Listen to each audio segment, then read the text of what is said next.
நேர்கள் அனைவருக்கும் இனிய மாலை வணக்கம். விவாத நிகழ்ச்சிக்கு அனைவரும் வரவிருக்கிறோம். நேர்களே, நண்பர்களே, மக்களே, இன்றைய விவாத நிகழ்ச்சியில் நாம் எடுத்திருக்கக்கூடிய தலைப்பு மத்திய பட்ஜெட்டில் ஆந்திரா பீகாருக்கு கூடுதல் நிதி, நாற்காலியை காப்பாற்றும் நடவடிக்கை எதிர்க்கட்சிகள், தமிழகம் முற்றிலும் புறக்கணிப்பு திமுக குற்றச்சாட்டு, எதிர்க்கட்சிகளின் விமர்சனங்களை மறுக்கும் பிஜேபி என்கின்ற அடிப்படையில் இன்றைய விவாத நிகழ்ச்சி பயணிக்க இருக்கிறது.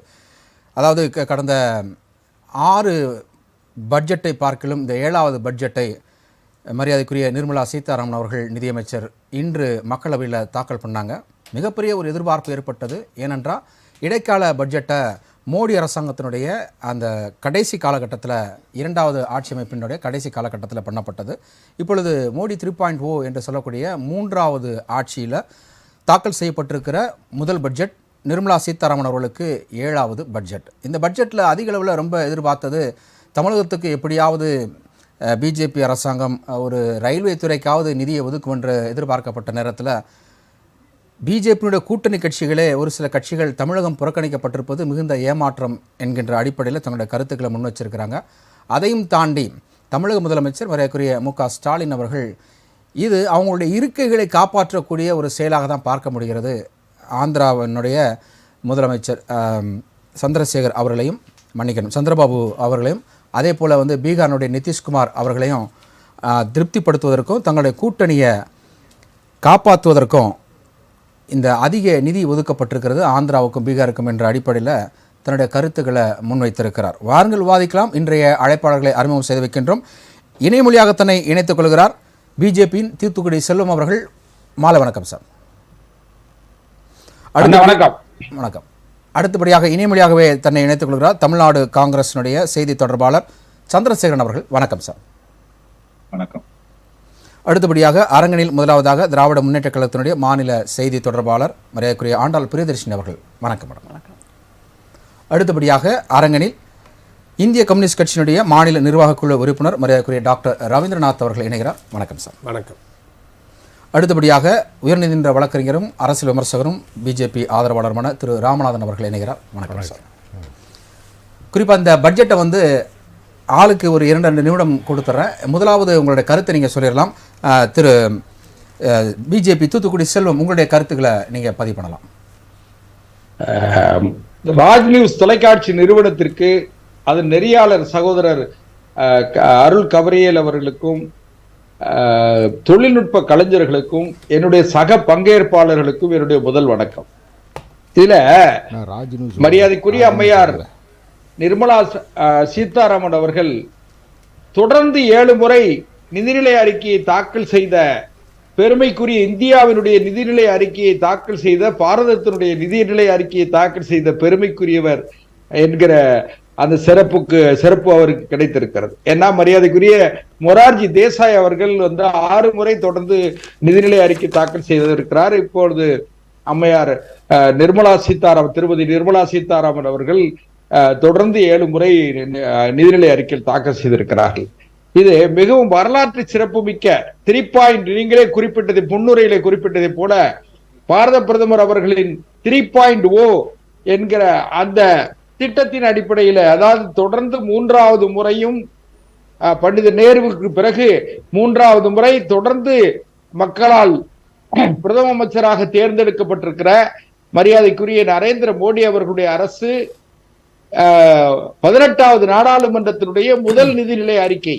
அது இதான் சரியா இருக்கும். ஏன்னா இடைக்கால பட்ஜெட் தாக்கல் பண்ணியிருந்தா கூட இதுதான் முழுமையான நிதிநிலை அறிக்கை என்பதால் இது மிகவும் சிறப்புக்குரிய நிதிநிலை அறிக்கை. இந்த அறிக்கை எப்படின்னு கேட்டீங்கன்னா, அந்த மாநிலத்துக்கு கூட இந்த மாநிலத்துக்கு குறை அப்படிலாம் கிடையாது. நீங்க இந்தியாவிலே இருக்கிற 140 கோடி மக்களுக்குமான பட்ஜெட்டா தான் நீங்க பார்க்கணுமே தவிர அந்த மாநிலம் இந்த மாநிலம் அப்படின்லாம் நீங்க பார்க்க வேண்டியது இல்ல. சிறப்பான இது நான் முதல் சுட்டு இந்தியாவுக்கு உண்டான பட்ஜெட் அப்படின்னா, ஏன்னா 2 நிமிஷம் இல்ல முதல்ல பதிவு பண்ணி அதுக்கு விவாதத்துக்குள்ள ஒரே ஒரு செய்தி மட்டும் சொல்லிடுறேன். இன்னைக்கு ஒரே நாள்ல காலை 11 மணிக்கு நிதிநிலை அறிக்கை தாக்கல் செய்யப்பட்டிருக்கிறது. 2 மணிக்கு சாதாரண மக்களும் சேமிப்பதற்காக பயன்படுத்துகிற தங்கம், விரும்பி சேமிக்கிற தங்கத்தினுடைய விலை ஒரு பவுனுக்கு 2200 ரூபாய் குறைந்திருக்கிறது. 1 கிலோ வெள்ளி 5000 ரூபாய் குறைந்திருக்கிறது என்பது மிகவும் சிறப்புக்குரியது. அதை முதல் சுற்று பதிவா நான் பண்ணிக்கிறேன். நன்றி. அடுத்தபடியாக இணைய மொழியாக இணைந்திருக்கக்கூடிய தமிழ்நாடு காங்கிரஸ் கமிட்டியுடைய செய்தி தொடர்பாளர் திரு சந்திரசேகரன், உங்களுடைய முதல் சுற்று இந்த பதிவில் ஒரு 2 நிமிடம் தர இந்த பட்ஜெட் எப்படி பார்க்குறீங்க?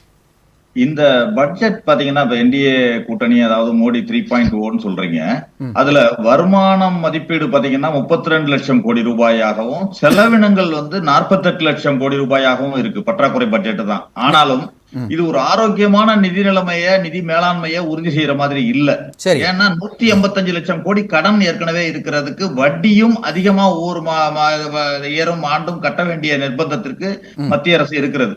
இரண்டாவது, இந்த இதுல எதிர்பார்ப்புகள் நிறைய இருந்தும் ஏமாற்றம் தான் இந்த பட்ஜெட்ல இருக்கு.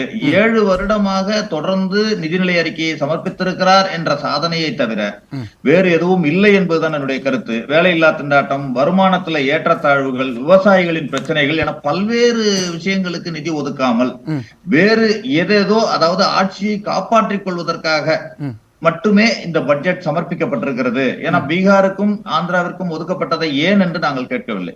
ஆனால் எல்லா மாநிலங்களுக்கும் சமமாக ஒதுக்க வேண்டும் என்பதுதான் கேட்கிறோம். நமது மாநிலங்களுக்கும் ஒதுக்க வேண்டும். நம்முடைய மாநில முதலமைச்சர் அவர்கள் கூட முக்கியமான திட்டங்களுக்கு, அதிகம் வேற எதற்கும் கிடையாது, 3 ஆண்டுகளாக விடுவிக்கப்படாமல் இருக்கிற சென்னை மெட்ரோ ரயில் திட்டம், தாம்பரம் செங்கல்பட்டு இடையிலான மேம்பால விரைவு சாலைக்கான திட்டத்திற்கான ஒப்புதல், கோவை மதுரை மெட்ரோ ரயில் நிலையங்கள் திட்டங்களுக்கான ஒப்புதல், தமிழ்நாட்டில் ஏற்கனவே அறிவிக்கப்பட்டுள்ள புதிய ரயில்வே திட்டங்களை விரைந்து செயல்படுத்த கோரிக்கைன்னு சின்ன விஷயங்களை கூட அவர்கள் ஏறெடுத்து பார்க்காமல் இந்த நிதிநிலை அறிக்கையை சமர்ப்பித்திருக்கிறார்கள். ஏற்கனவே இப்ப நீங்க பல நிதிநிலை அறிக்கையில தொடர்ந்து வாசிக்கப்பட்டிருக்கின்ற, வழக்கமாக வாசிக்கப்படும் தமிழ்நாடு என்ற வார்த்தை இல்ல, பாரதியார் கவிதைகளோ திருக்குறளோ இல்லாமல் இந்த அறிக்கை வாசிக்கப்பட்டு அதிலும் தமிழும் தமிழ்நாடும் புறக்கணிக்கப்பட்டிருக்கிறது. திட்டங்களில் மட்டுமல்ல, மொழியிலும் தமிழ்நாடு புறக்கணிக்கப்பட்டிருக்கிறது என்பதுதான் உண்மை.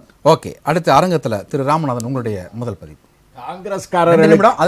காங்கிரஸ்காரர்கள் தமிழின் மீதும் தமிழர்கள் மீதும் பாரதியார் மீதும் இவ்வளவு பற்று வச்சிருக்காங்க அப்படின்னு நினைக்கும் போதே ரொம்ப மகிழ்ச்சியா இருக்கு. அது ஏன்னா எதிர்பார்ப்பு தான். ஏன்னா எங்க வடபுலத்திற்கு சென்றாலும் சரி, வெளிநாட்டுக்கு சென்றாலும் சரி, நரேந்திர மோடி அவர்கள் திருக்குறளை பேசுவார், திருவள்ளுவரை பத்தி பேசுவார், பாரதியார் கவிதைகளை பேசுவார். அடல் பிஹாரி வாஜ்பாய் அவர்கள் ஐநா சபைக்கு போனாலும் கூட திருக்குறளையும் பாரதியார் கவிதைகளையும் பேசுவார். இப்படி இந்த பட்ஜெட்டில் இப்படி பாரதியார் கவிதைகளையும், பாரதிய ஜனதா கட்சி போடுகின்ற இந்த பட்ஜெட்டில் பாரதியார் கவிதைகளையும் திருக்குறளையும் சொல்லாம விட்டுட்டாங்களே, நாங்க தான் இப்படி தமிழை ஒழிச்சோம் அப்படின்னு சொன்னா நீங்களாவது அதை தொற்றுக்க வேண்டாமாங்கிற காங்கிரஸ்காரருடைய ஆதங்கம் புரிகிறது எனக்கு. அது சரியானதுதான்.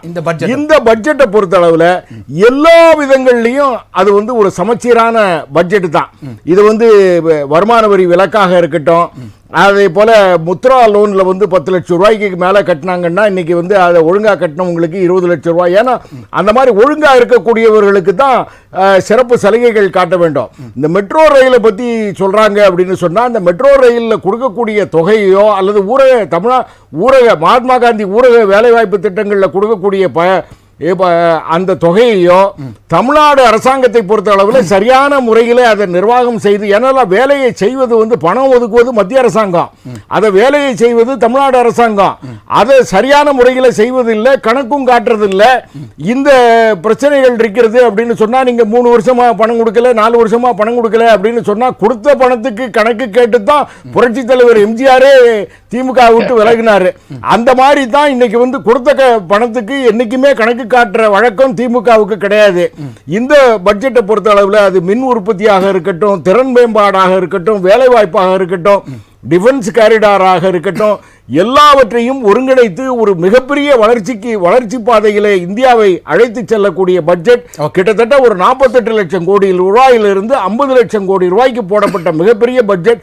உலகத்திலேயே பெரிய பட்ஜெட் அப்படின்னு சொன்னா இந்த நரேந்திர மோடி அவர்களுடைய பட்ஜெட் தான். இப்ப ஏற்கனவே 10வது இடத்திலிருந்து இந்திய பொருளாதாரம் 5வது இடத்துக்கு வந்தது. அநேகமா 2வது இடம் முதல் இடத்திற்கு இந்த 5 ஆண்டு காலத்திற்குள் வந்துவிடும் என்பதுதான் இந்திய மக்களின் எதிர்பார்ப்பு. முதல் பதிவு டாக்டர் ரவீந்திரநாத், உங்களுடைய கருத்து. இந்த பட்ஜெட் கார்பரேட் பட்ஜெட், ஏழை எளிய மக்களுக்கு எதிரான பட்ஜெட், வெளிநாட்டு கார்பரேட்டுக்கு சாதகமான பட்ஜெட். கடந்த 60 ஆண்டுகளில் இல்லாத அளவிற்கு இந்தியாவில் பொருளாதார ஏற்றத்தாழ்வு மிகப்பெரிய அளவுக்கு அதிகரிச்சிருக்கு. அது காரணம் பிஜேபி ஆட்சி வந்த பிறகு கடைபிடிக்கக்கூடிய அந்த பொருளாதார கொள்கை தான், அந்த பட்ஜெட் தான் முக்கியமான காரணம். இந்தியா வந்து டாப் 1% பணக்காரருடைய சொத்து வந்து ஒட்டுமொத்த தேசிய சொத்துல அவருடைய சொத்து வந்து கிட்டத்தட்ட 40% மேல சென்றிருக்கு. சரி, உலகத்துல வேற எந்த நாட்டிலையும் பார்த்தீங்கன்னா டாப் 1% பணக்காரர்களுக்கு இந்த அளவுக்கு அந்த தேசத்துடைய சொத்து இந்த அளவுக்கு இல்லை.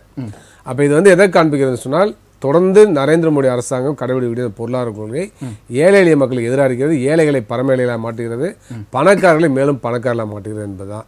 அப்ப அதுக்கு ஏற்றபடிதான் இன்றைக்கு வந்து இந்த பட்ஜெட்டும் தாக்கல் செய்யப்பட்டிருக்கு.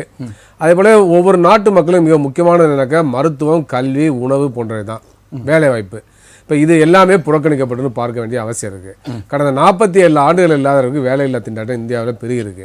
ஆனால் அந்த வேலையில்லா திண்டாட்டத்தை போக்குவரத்துக்கு எந்த விதமான முக்கியமான அறிவிப்புகளும் இதில் கிடையாது. நாங்கள் பயிற்சி தரோம், அதை தரோம், இதை தரோம்னு சொல்லிட்டு மேலும் வேலையில்லா திண்டாட்டத்தை உருவாக்குறதுக்கான பட்ஜெட் தான் இருக்கு. 500 மிகப்பெரும் நிறுவனங்களில் வந்து 1 கோடி பேருக்கு நாங்கள் வந்து தொழில் பயிற்சி செய்யணும்னு சொல்றாங்க. அதில் என்னன்னா தொழிற்பயிற்சி சொல்றாங்க ஒழிய அந்த மாதிரி திட்டத்தை நடைமுறைப்படுத்த இந்த 500 பெருநிறுவனங்களில் நிரந்தர பணியாளர்கள் தேவையில்லை. இந்த பயிற்சின்னு சொல்றாங்க இல்லையா, இவர்களை வைத்துக்கொண்டே 500 பெருநிறுவனங்களும் வேலை வாங்கிட முடியும். அப்ப அந்த நிறுவனங்களுக்கு சாதகமானது ஒழிய புதிய வேலைவாய்ப்புகளை உருவாக்குவதற்கோ இல்ல புதிய தொழிற்பயிற்சி கொடுப்பதன் மூலமாக அவர் வேலைவாய்ப்பு வழங்குவதற்காக அல்ல. மறைமுகமான திட்டம் ஹிடன் அஜெண்டா அதுதான். 500 மிகப்பெரிய பெரும் நிறுவனங்களுக்கு அதாவது மிக மிக மிக குறைந்த ஊதியத்துல ஸ்டைஃபன் மாதிரி கொடுப்பாங்க, 5000 ரூபாய் கொடுக்குறாங்க. ஆமா, அதான் மிக மிக குறைந்த ஸ்டைஃபன் மாதிரி அதை கொடுத்து அவங்களுக்கு பயிற்சிங்கிறது அந்த பெருநிறுவனங்களுக்கு தான் சாதகமானது ஒழிய இந்த தொழிலாளர்களுக்கு சாதகமானது அல்ல என்பதையும் பார்க்க வேண்டிய அவசியம் இருக்கு. அதே போல மக்கள் நல்வாழ்வுத்துறைக்கு 89,000 கோடி தான் ஒதுக்கியிருக்காங்க. அதே சமயத்தில் பார்த்தீங்கன்னா ராணுவத்துக்கு வந்து கிட்டத்தட்ட 4,54,54,000 கோடி ரூபாய் ஒதுக்கியிருக்காங்க. கிட்டத்தட்ட 5 மடங்கு மேல அதிகமாக ஒதுக்கியிருக்காங்க. இந்த பிஜேபி அரசாங்கம் வந்து இந்தியாவை ராணுவமயமாக்குறது. ஆனா வேலையில்லா திண்டாட்டத்தையும் மக்களுடைய நல்வாழ்வை பற்றியோ கல்வியை பற்றியோ உங்களுக்கு கவலையே இல்லை. கல்விக்காக பார்த்தீங்கன்னா 1,20,000 கோடி தான் ஒதுக்கியிருக்காங்க. அப்ப வந்து உலக நல நிறுவனம் வந்து கல்விக்கு 6 விழுக்காடு கொடுக்க வேண்டும். அதே போல மக்கள் நல்வாழ்வுத்துறைக்கு அரசாங்கமே GDPல 6% ஒதுக்கணும்னு சொல்லியிருக்கிறாங்க. இன்னும் சொல்ல போனா இவர்கள் கொண்ட தேசிய நலக்குழு 2017 அடுத்த சில ஆண்டுகள்ல மக்கள் நல்வாழ்வுத்துறைக்கான நிதி ஒதுக்கீடு 2.5% GDP ஒதுக்கணும்னு சொல்லியிருக்காங்க. இவர்கள் கொண்டு வந்த தேசிய நலக்குழு 2014 2.5% GDP ஒதுக்கணும்னு சொன்னாலும் கூட அதை நோக்கி எந்த விதமான முன்முயற்சியும் இல்லை. இப்போ வந்து பார்த்தீங்கன்னா GDPல 1.5% அளவுக்கு தான் ஒன்றிய அரசு மக்கள் நல்வாழ்வுத்துறை ஒதுக்குது. இதன் காரணமாக சாதாரண மக்களுக்கு வந்து மருத்துவ சிகிச்சை கிடைக்காமல் மிகப்பெரிய துன்பங்களும் துயரங்களுக்கும் ஆளாகக்கூடிய நிலைமை இருக்கிறது. உயர்கல்வி தனியார் மயமாகிவிட்டது. தேசிய கல்விக்குழு 2020 கொண்டு வந்து கல்வியை கார்பரேட் மயமாக்குவது, காவி மயமாக்குவது, மையப்படுத்துவதன் நோக்கத்தோடு செயல்படுறாங்க. அதற்கேற்ப அந்த பட்ஜெட்லையும் பார்த்தீங்கன்னா கல்விக்கான நிதி ஒதுக்கீடு மிக குறைவாக ஒதுக்கப்பட்டிருக்கு. நமக்கு வந்து குற்றச்சாட்டை வைக்கிறேன். ஓகே, மரியாதைக்குரிய ஆண்டாள் பிரதேஷ் மேடம், உங்களுடைய முதல் கருத்தும் நிகழ்ச்சியினுடைய ஆரம்ப விவாதம் உங்கள்கிட்ட தொடங்குறேன். நிர்மலா சீதாராமன் அவர்களுடைய அல்வா எப்படி இருந்துச்சு? அந்த அல்வா வழக்கம் போல வடையும் சேர்த்து கொடுக்குறாங்க. அல்வா கிண்டி கொடுக்கறத தவிர வடையும் சேர்த்து கொடுக்குறாங்க. நம்முடைய முதல்வர் சொல்றாரு இல்லையா, தமிழ்நாட்டிற்கு இழைக்கப்பட்ட மாபெரும் துரோகம் அப்படின்ட்டு, அதைத்தான் நம்ம நிரூபிச்சிருக்காங்க திரும்பவும். இதுல மிக முக்கியமா நம்ம நினைவில் வச்சுக்க வேண்டியது, இந்தியால 28 மாநிலங்கள் இருக்கு, 8 யூனியன் டெரிட்டரி இருக்கு. ஆனா இன்றைக்கு கொடுக்கப்பட்டிருக்கின்ற இந்த பட்ஜெட்டை பார்த்தா இந்தியால பீகார் அண்ட் ஆந்திர பிரதேஷ் இந்த 2 மாநிலம் தான் இருக்கோ அப்படின்ற ஒரு சந்தேகம் வந்துருது. ஏன்னா அப்படியாக அள்ளி அள்ளி அள்ளி அள்ளி கொடுத்திருக்கிறார்கள் நிதியை. அப்படிங்கும் போது இது ஓர வஞ்சனை, வஞ்சகம் இப்படின்னு எந்த வார்த்தையை வேணா சொல்லலாம். அது மாதிரி நம்முடைய தூத்துக்குடி சகோதரர் செல்வமையா சொல்லும் போது தொடர்ந்து 7 முறை தாக்கல் செய்தார் அப்படின்னு பெருமையா சொல்றாரு. 7 முறை இந்திய மக்கள் மீது தாக்குதல் செய்திருக்கிறார் அப்படின்னு தான் நம்ம இதை எடுத்துக்கணும். ஏன்னா it's a surgical strike on Indian women, Indians அப்படின்னு தான் எடுத்துக்கணும். இந்தியன் விமன்ங்கிறது அடுத்தது. Surgical strike on Indians economy அப்படிங்கிறது மிக முக்கியம். இந்திய பொருளாதாரம் இந்தியர்களின் மீதான அந்த பொருளாதார சுமையை மிக அதிகமாக ஏற்றி இருக்கிறார். முதல்ல பேங்க் அக்கவுண்ட்ல இருந்து பணம் காணாம போச்சு, அப்புறம் ஹேண்ட்பேக்ல இருந்து பணம் காணாம போச்சு, அப்புறம் பர்ஸ்ல இருந்து காணாம போச்சு, அப்புறம் சுருக்கு பையில இருந்து காணாம போச்சு, கடுகு டப்பால இருந்து காணாம போச்சு, புளி டப்பால இருந்து காணாம போச்சு. 7 முறை நடந்தாச்சு. சரி, இப்போ எல்லார் கையிலும் நில் பேலன்ஸ்ல கொண்டு வந்து நிறுத்தியிருக்கார் நம்முடைய நிதி அமைச்சர். அதற்கு நம்முடைய பிரதமரின் ஆசீர்வாதத்தோடு ஆலோசனையோடு அப்படிங்கிறது தான் இந்த 7 முறை தாக்கல் செய்யப்பட்ட இந்த பட்ஜெட் இருக்குல்ல. இதுல இந்த பட்ஜெட்டை தவிர மீதி 6 முறை ஆந்திராவும் பீகாரும் வந்துதா அப்படின்னா அந்தந்த நேரத்து நேசம் நம்முடைய பிரதமருக்கு யார் மீது இருக்கிறதோ அவர்களுக்கு அள்ளி கொடுப்பார். அப்ப கூட்டணி கட்சிகளை வச்சு நம்ம ஆட்சி பண்ணணும்ன்றதுக்காக ஆந்திராவுக்கு 15,000 கோடியும் சொல்ல வரேன், பீகாருக்கு 26,000 கோடி சொல்ல வரேன். இது நாள் வரைக்கும் உத்தரப்பிரதேசம், அயோத்தி, வாரணாசி இதற்கு அள்ளி அள்ளி அள்ளி கொடுத்தார். ஏன்னா அங்கதான் தனக்கு வாக்குகள் வரும், தன்னை அந்த மக்கள் ராமனின் அவதாரமாக கொண்டாடுவார்கள் அப்படின்னு எல்லாம் நம்பிட்டு இருந்தார். ஆனா அங்க அப்படியே தேர்தல் அறிக்கை, தேர்தல் முடிவுகள் என்ன பண்ணுச்சு, அவர் மிகவும் நம்பிய அந்த அயோத்தியில கூட அவர்கள் ஜெயிக்கவில்லை. வாரணாசியில முதல் 5 சுற்றுல அவர் சுற்றில் விடப்பட்டார் அப்படிங்கறதுதான் உண்மை. அதனால இப்ப திடீர் காதல் வந்திருக்கின்ற, திடீர் நேசம் வந்திருக்கின்ற ஆந்திரா, பீகார் இந்த 2 மாநிலங்களுக்கு அள்ளி அள்ளி கொடுக்கிறாரு. அப்புறம் சகோதரர் சொல்ல தங்கம், அவன் பட்ஜெட் நடந்துட்டு இருக்கும் போதே தங்கம் விலை குறைஞ்சதுனால நகை கடையெல்லாம் போய் பெண்கள் முற்றுகையிட்டுட்டாங்க அப்படின்னு. எனக்கு ஒரே ஒரு கேள்வி இருக்கு, எனக்கு ஒரு அமைதியா இருங்க, நீங்க பேசும்போதெல்லாம் நான் பேசவே இல்லை, நீங்க பேசாதீங்க, அப்புறம் பேசுங்க, எழுதி வச்சுட்டு அப்புறமா பேசுங்க. எனக்கு ஒரே ஒரு விஷயம், தங்கம் விலை குறைஞ்சு போச்சு, வெள்ளி விலை குறைஞ்சு போச்சு, பிளாட்டினம் விலை குறைஞ்சு போச்சு அப்படின்னா, இப்போ நம்ம உங்க வீட்டுக்கு நான் வரேன், அவர் வீட்டுக்கே போறேன் விருந்தினரா அப்படின்னா, அவர் என்ன இலையில உட்காத்தி வச்சு தங்கத்துல சோறு பண்ணி வெள்ளியில குழம்பு ஊத்தி பிளாட்டினம் அதையெல்லாம் பொரியல் பண்ணி கொடுப்பாரா? சாப்பிட வேண்டியது என்னது? இல்ல அது குறைஞ்சத நீங்க ஒரு மகளிரா இருக்கீங்க. ஏன்னா ஒரு சவரன் அப்படின்ற பொழுது வந்து 50,000 ரூபாய் தாண்டி போகுது. இப்போ அந்த வரிச்சலுகை கொடுக்கும் போது ஒரு பவுனுக்கே வந்து 2080 ரூபாய் இன்னைக்கு குறைஞ்சிருக்கு.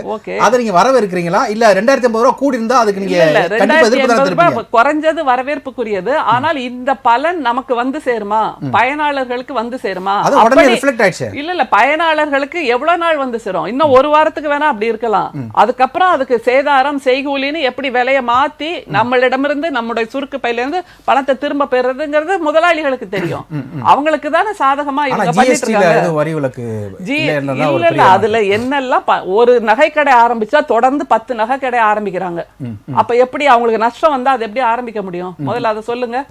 ஆனா ஒரு நகை வாங்கினா நம்ம 10 நகையை தொடர்ந்து வாங்குறோமா? 10 வருஷம் கழிச்சு தானே அடுத்த நகையை வாங்குறதை யோசிக்கிறோம். அப்படின்னா யாருக்கு சாதகமாக இருக்கிறது சட்டங்கள் அப்படிங்கறத நீங்க நினைவுல வச்சுக்கணும்.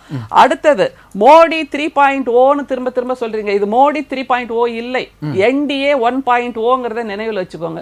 அந்த NDAல இருக்கக்கூடிய நிதிஷ்குமார், சந்திரபாபு நாயுடு இந்த 2 பேரோட ஆதரவுல தான் இந்த சர்க்கார் நடந்துட்டு இருக்கு. அதனால இதுதான் டபுள் என்ஜின் சர்க்கார். நம்முடைய பிரதமர் முந்தி சொல்வார்ல, டபுள் என்ஜின் சர்க்கார், ஒன்றியத்திலேயும் நாங்க தான், மாநிலத்திலேயும் அது இல்ல. இந்த 2 பேரோட ஆதரவுல 2 கிரட்சஸ் மாதிரி வச்சுக்கிட்டு தான் மோடி அரசு இப்போது நின்று கொண்டிருக்கிறது. அந்த நிலையில் இந்த தொடர்ந்து இந்த ஆதரவை தக்க வைப்பதற்காக இந்த 2 பேருக்கும் திருப்பதி உண்டியல் மாதிரி அள்ளி அள்ளி அள்ளி அள்ளி கொடுத்திருக்கிறார். இது ஒரு கண்ணுல வெண்ணெய், ஒரு கண்ணுல சுண்ணாம்பு. இப்படிப்பட்ட ஒரு நியாயமே இல்லை. ஒரு தலைவர் என்பவர் எல்லோரையும் சமமாக பார்க்க வேண்டும். முதல்ல அந்த மனசு வேணும். அந்த மனசே நம்முடைய பிரதமர்கிட்ட இல்ல. இந்த முறை வந்து திருக்குறள் புறக்கணிக்கப்பட்டிருக்கிறது, பாரதியாருடைய அடிக்கோள் மேல் காட்டுறது அது குறைக்கப்பட்டிருக்கிறது. தமிழ்நாடுன்னு கூட ஒரு இடத்துல கூட வரல. தமிழ்நாடுன்னு அந்த முழு பட்ஜெட்ல ஒரு இடத்துல கூட வரல, தமிழ்ங்கிற வார்த்தை வரல. அப்ப வாக்கு வாங்குவதற்காகத்தான் இந்த நாடகம் ஆடுகிறார். வாக்கு வாங்குவதற்காக உதட்டளவில் அரசியல் செய்கிறார் நம்முடைய பிரதமர் அப்படிங்கறத மீண்டும் நிரூபிச்சிருக்கார். இது இந்த நாடகம், இவருடைய நடிப்பு, இவருடைய வசனம், இவருடைய கண்ணீர் எல்லாமே தமிழ்நாட்டுக்கு மக்களுக்கு நன்றாக தெரியும். அதனாலதான் மிக சமீபத்தில் விக்கிரவாண்டியில கூட அவங்களை தோக்கடிச்சு அனுப்பியிருக்கோம், அந்த கூட்டணியை தோக்கடிச்சிருக்கோம். அப்படிங்கும் போது இந்த நாடகத்தை மீண்டும் நிறைவேற்றி இருக்கிறார், நடத்தி காட்டி இருக்கிறார். அதற்கு நம்முடைய நிதியமைச்சர் அவர்கள் இப்படியான ஒரு பட்ஜெட்டை போட்டிருக்காங்கல்ல, இந்த பட்ஜெட்டை அவங்க ஒரு ஆபீஸ் மெமோரண்டமா, ஒரு ஜிஓ பீகாருக்கும் ஆந்திர பிரதேஷ்க்கும் தனியாவே அனுப்பியிருக்கலாம். இதுக்கு இப்படி ஒரு பாராபர்னேலியா, இப்படி ஒரு நாடாளுமன்ற கூட்டத்தொடர், இதுல ஒரு பட்ஜெட் கூட்டத்தொடர் எல்லாம் பண்ணிட்டு முற்ற முழுக்க நாட்டு நலன் ஒரு வார்த்தையை சொன்னாரு. இந்திய பொருளாதாரம் உயர்ந்து இருக்கிறது அப்படின்னு. இவங்களை பொறுத்த வரைக்கும் இந்திய பொருளாதாரம், நாட்டு நலன் அப்படின்னா அது எங்க ஆரம்பிச்சு எங்க முடியுது தெரியுமா? அம்பானி வீட்டு வாசல்லையும் அதானி வீட்டு வாசல்லையும் ஆரம்பிச்சு அங்கேயே முடியுது. இந்த பட்ஜெட் கூட அவர்களுடைய ஆதரவில், அவர்களுடைய ஆசீர்வாதத்தை பெற்று, ஒப்புதலை பெற்று நாடாளுமன்றத்தில் நம்முடைய நிதியமைச்சரால் தாக்கல் செய்யப்பட்டிருக்கிறது.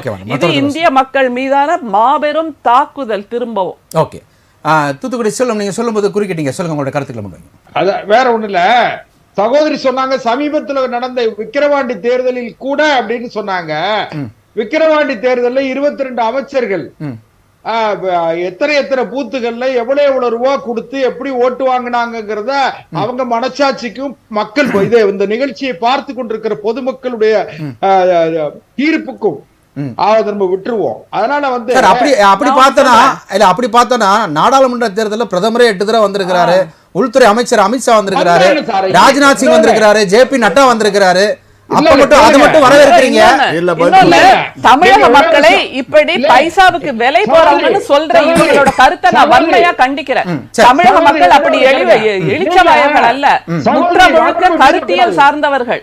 தமிழக மக்கள் அரசியல் பாடம் கற்றவர்கள், அரசியல் ஞானம் உள்ளவர்கள்.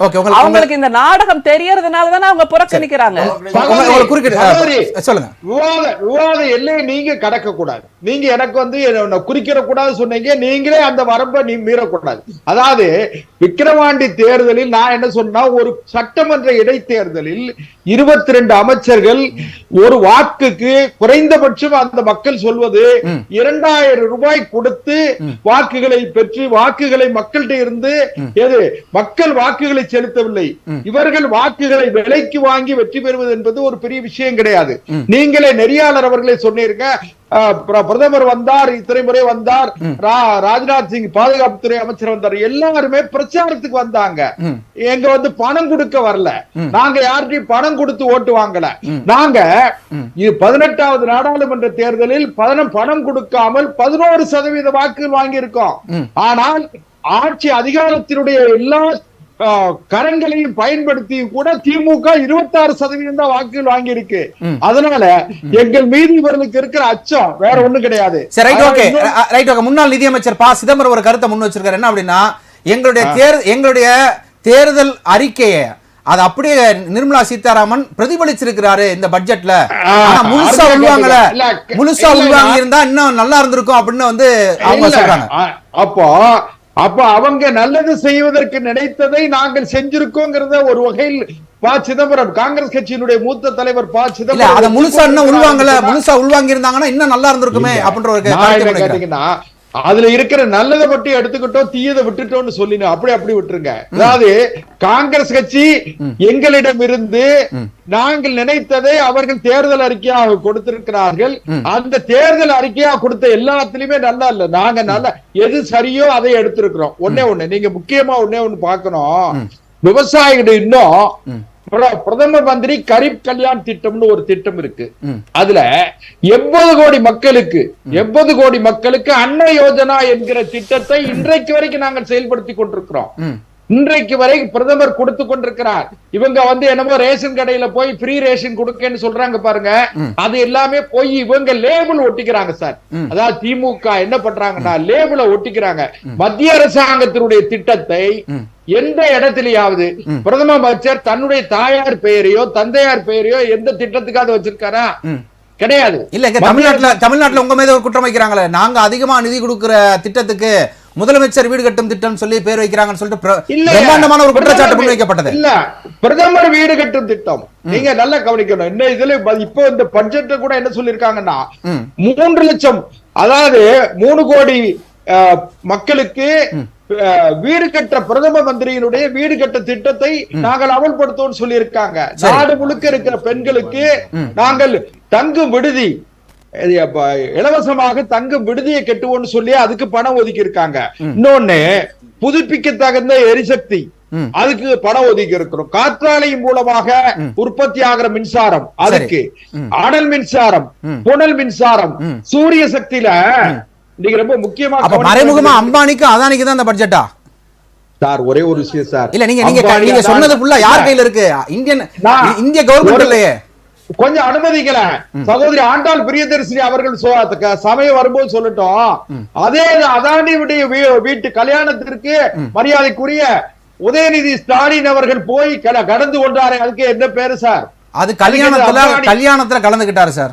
ஓஹோ, உறவுகள் புதுப்பிக்கிறதுக்கான வழிமுறை அது இல்ல. இப்ப உறவுகளை இல்ல, நீங்க மாற்று கட்சியில இருக்கீங்க, ஆண்டாள் பிரியதர்சினி மேடம் மாற்று கட்சியில இருக்காங்க. அவங்களுடைய பிள்ளைங்களுடைய திருமணத்துக்கு அழைப்பதை கொடுத்தா நீங்க போக மாட்டீங்களா? என்ன இது வேற. நான் என்ன சொல்றேன், இல்ல சார், அது கல்யாணத்துக்கு தான் சார் போயிட்டு இருந்தாங்க. அதையும் அரசியல் எப்படி சார் ஒட்டு ஒண்ணா நீங்க பார்க்கலாம்? நீங்க இது ஓடோடி போய் கல்யாணத்துக்கு எல்லாம் போற திமுகவை சார்ந்த முன்னணி பிரமுகர்கள் வந்து அதுலயும் கூட ஒரு மூத்த அமைச்சர் அனுப்பல. சரி, முதலமைச்சருடைய குடும்பத்தில இருந்து அடுத்த வாரிசாக அறிமுகப்படுத்தப்படுகிற திரு உதயநிதி ஸ்டாலின் அவர்கள் போய் அதானி வீட்டு கல்யாணத்துல போயிருக்காருங்க, நான் குறை சொல்லல. ஆனால் அப்படிப்பட்ட உறவை பராமரிக்க நினைக்கிறவர்கள் இவர்கள் போய் உடனே அம்பானி அதானி அம்பானி அதானி இல்ல மத்திய அரசு நிதி ஒதுக்கி இருப்பதன் அடிப்படையில தான் நான் அந்த கேள்வி வைக்கிறேன். எரிசக்தி, காற்றாலை, சூரிய மின்தகடு இதெல்லாம் யாருக்கிட்ட சார் இருக்கு? அம்பானி கிட்டையும் அதானி கிட்டையும் தான் இருக்கு. அந்த அடிப்படையில் நான் கேள்வி வைக்கிறேன். ஆந்திரா, பீகார் எந்த மாநிலம் அது உங்களோட கூட்டணியில இருக்கு? அந்த அடிப்படையில் எதிர்கட்சிகள் கேள்வி முன்வைக்கிறாங்களே. இல்ல சூரிய சக்தியில சோலார் பவர்ல வந்து ஒரு வீட்டுக்கு 300 யூனிட் தமிழ்நாடு அரசு செய்ய மறந்ததை மறுத்ததை தமிழ்நாடு அரசு என்ன சொன்னாங்க? ஒரு 100 நாங்க ஆட்சிக்கு வந்த உடனே மாதம் மின் கட்டணத்தை நாங்க அந்த டேரிஃப் கணக்கு எடுப்போம். சரி, அது கணக்கு அது வேற சப்ஜெக்ட். அது வந்து உதய மின் திட்டம், அது உங்களுடைய திட்டம். அது திமுக கொண்டு அதுக்கு இன்னைக்கு பதில் சொல்லிருக்கிறாரு அமைச்சர் தங்கம் தென்னரசு அவர்கள். இன்றைக்கு வந்து தெளிவா பதில் சொல்லிருக்கிறாரு. இருங்க நம்ம தொடர்ந்து பேசலாம் சார், தொடர்ந்து பேசலாம். இல்ல நான் இது சம்பந்தமா திருப்பி உங்ககிட்ட வரேன். திமுக பேச அனுமதிக்கிற நீங்கள் எங்களையும் பேச அனுமதிங்க. 300 யூனிட் மின்சாரத்தை நாங்கள் இலவசமாக தருவோம் என்று பிரதமர் அறிவித்திருக்கிறாரே, அதை நீங்க ஒத்துக்கிட மாட்டேங்க. அதை பாராட்டுற மனசு இல்ல உங்களுக்கு.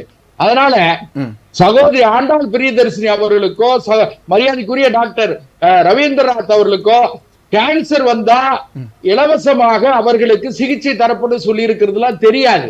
ஏன்னு கேட்டா பிரதமருடைய அபரிமிதமான வளர்ச்சி, 3வது முறையும் ஒரு சாதாரண குடும்பத்திலே இருந்து பிறந்து வளர்ந்த ஒருவர், இந்தியாவினுடைய இன்னும் சொல்ல போனா உலகத்தின் மிகப்பெரிய ஜனநாயகத்தினுடைய தொட்டில் பூமியாக இருக்கிற இந்தியாவினுடைய பிரதமராக 3வது முறை வந்திருக்காரு. ஏன்னா பிரதமர் பண்டித நேரு அவர்களுக்கு என்று பாரம்பரியம் இருந்தது. ஏன்னா அலகாபாத் குடும்பத்துக்கு யாரு மோதிலால் நேருடைய பிள்ளையாக இருந்த பிரதமர் நேரு அவர்கள், ஜவஹர்லால் நேரு அவர்கள். சரி சார், நான் கருத்தை நான் உள்வாங்கிக்கிட்டேன், பேச அனுமதிங்க. நீங்க நான் அதுக்குண்டா நேரம் கொடுத்துட்டேன். இன்னும் நம்ம கருத்துக்கள் வாங்க வேண்டியது. ஒரு சாதாரண குடும்பத்தில இருந்து அந்த பிரதமரை இவர்களால் ஏற்றுக்கொள்ள முடியவில்லை. இந்திய மக்கள் பிரதமரை கொண்டாடுகிறார்கள், கும்பிடுகிறார்கள், நீண்ட நாள் வாழ வேண்டும் என்று வாழ்த்துகிறார்கள். சரிங்க சார். திரு சந்திரசேகரன், நம்முடைய தூத்துக்குடி செல்வனுடைய கருத்தோட நீங்க ஏத்துக்கிறீங்களா இல்ல முரண்படுகிறீங்களா? உங்களுடைய கருத்து. என் கருத்தோட எப்படி அவர் உடன்படுவார்? இல்ல அவர் கருத்துக்கு நீங்க உடன்படுறீங்களா? பாத்தீங்களா, அவர் உடன்படுறாரு, கேட்க மாட்டாரு, மௌனமா இருக்காரு.